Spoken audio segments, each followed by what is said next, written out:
화면에 보시는 곳은 이 영상에서 소개할 대구광역시 달서구입니다. 요즘 달서구 집값 어떻다라고 알고 계세요? 집값 떨어져서 초당집이다? 여기서 반토막 난다? 솔직히 그게 맞을 수 있습니다. 왜냐면 대구도 인구, 소득 관점에서 바라보면 답이 없거든요. 거기다 대구는 엄청난 물량 공세도 있었습니다. 그래서 그런지 최근에 KB 가격 지수도 여전히 하락하고 있는데요. 3월 17일 기준으로는 매매 지수는 0.091% 떨어졌고 전세 지수는 0.033% 하락했습니다. 이 정도면 달서구에 집 사면 큰일 난다. 그냥 전세 달고 투자는 서울에 하는 게 맞다 라는 결론을 짓는 게 맞는데요. 최근에 달서구도 뭔가 다른 모습이 보여지고 있습니다. 이게 뭐냐면 거래량인데요. 2월 거래량이 엄청나게 늘었다는 말입니다. 오늘이 3월 21일인데 2월 거래량 집계가 10일 정도 남았는데 벌써 469건이나 등록이 되었습니다. 말일까지 가면 500건도 나올 수 있을 것 같은데요. 이 정도 증가면 대구에서도 역대급이 아닌가 싶은데 사실 거래량 늘어날 수 있습니다. 이제 이사철이잖아요. 그냥저냥 오래오래 살려고 집 살 순 있잖아요. 그런데 중요한 건 전세 거래도 늘고 있다는 점입니다. 이 말은 전세도 오르고 매매도 오를 수 있다는 말이 되어서 솔직히 저는 유익 있게 보고 있습니다. 그리고 달서구뿐만 아니라 서울도 경기도도 비슷한 데이터가 나와서요. 어쩌면 정말 위기가 올 수 있다라고 보는데 이게 무슨 말이냐? 이건 개별 단지를 보면서 자세히 설명드리겠습니다. 근데 잠시만요. 지금 집값 떨어질 거다, 집 사는데 관심이 없다 생각이 드시면 여기까지만 보고 다른 취미 영상 찾아보시고요. 아니시라면 지금 바로 구독과 좋아요 그리고 알림 설정 눌러주시고 제 이야기 집중해서 들어보십시오.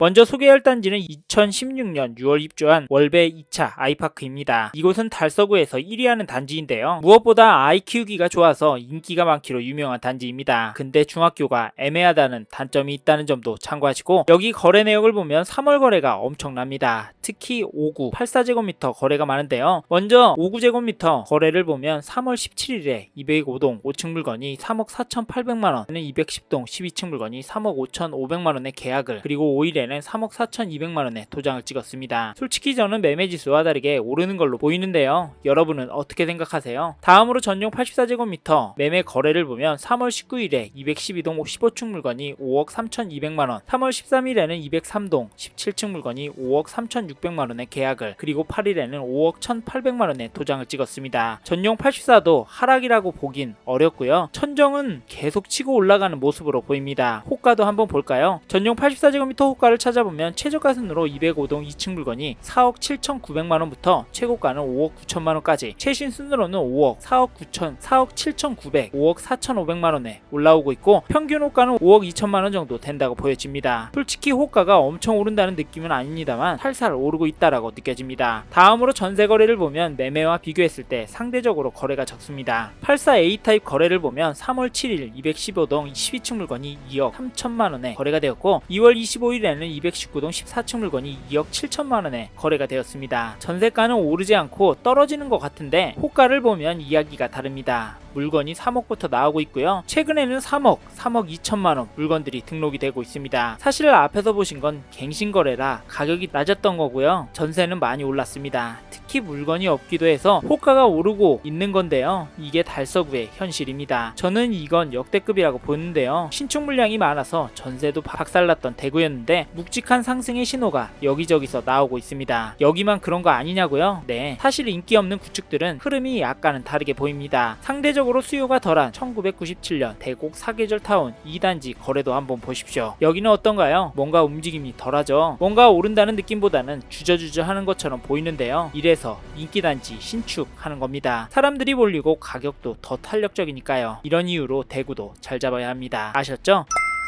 그러면 달서구 집값 어떻게 될지, 달서구에 관심 있는 분이라면 어떻게 해야 될지 이야기 드리자면 저는 달서구 집값이 오를 것 같습니다. 근데 쭉쭉 우상향은 아니고요. 가다서다 반복할 겁니다. 인기단지로 사람들이 몰리다가 너무 오른다 싶으면 가성비 단지 찾아서 돈이 이동할 거라고 보는데요. 그렇게 보는 이유가요. 서울도 경기도도 조건이 비슷한데 비슷한 흐름으로 집값과 전세값이 움직이고 있습니다. 그러다가 이번에 에너지가 팍 터진 건데요. 대구도 달서구도 비슷하게 움직일 거라고 봅니다. 거기다 서울 규제 투자를 하니까 그 돈이 풍선 효과로 점점 다른 곳 찾아서 갈 텐데, 대구에도 넘어올 거라고 봐서, 가격 오를 거라고 봐서 달서구에서 집 알아보고 계신다면 웬만하면 사셔라 말씀을 드리는데, 근데요, 달서구에서 투자로 접근하시는 분께는 조심하셔라 말씀을 드립니다. 싼 단지라고 전세가율 높다고 덥석 잡지 말고 오를 단지, 사람들이 몰릴 단지로 잘 고르셔야 하는데요. 사람들이 많이 본 단지도 괜찮고 앞에서 본 월베 2차 아이파크도 괜찮습니다. 혹시 다른 지역을 보신다면 전세 거래량과 매물수, 매매 거래량을 꼭 살피시길 바라겠고, 특히 인기가 있는 단지들 위주로 보셔서 혹시 급매 나온다 싶으면 지체 말고 잡으셨으면 좋겠다는 말씀 드리겠습니다. 이번 영상에서 서울 달서구 아파트의 현황과 앞으로 어떻게 될지에 대한 저의 생각을 말씀드렸습니다. 관심이 가신다면 영상이 끝나고 이 지역에 대해 좀 더 검색해 보시길 바랍니다. 이번 영상에서 언급된 내용들에 대하여 좀 더 궁금하신 내용이 있으시다면 댓글로 남겨주세요. 최대한 빠르게 답변을 드리도록 하겠습니다. 다음 영상에서도 부동산 투자에 도움이 되는 정보 나눠드리도록 하겠습니다. 구독과 좋아요 그리고 알림 설정 부탁드립니다. 감사합니다. 좋은 하루 보내세요.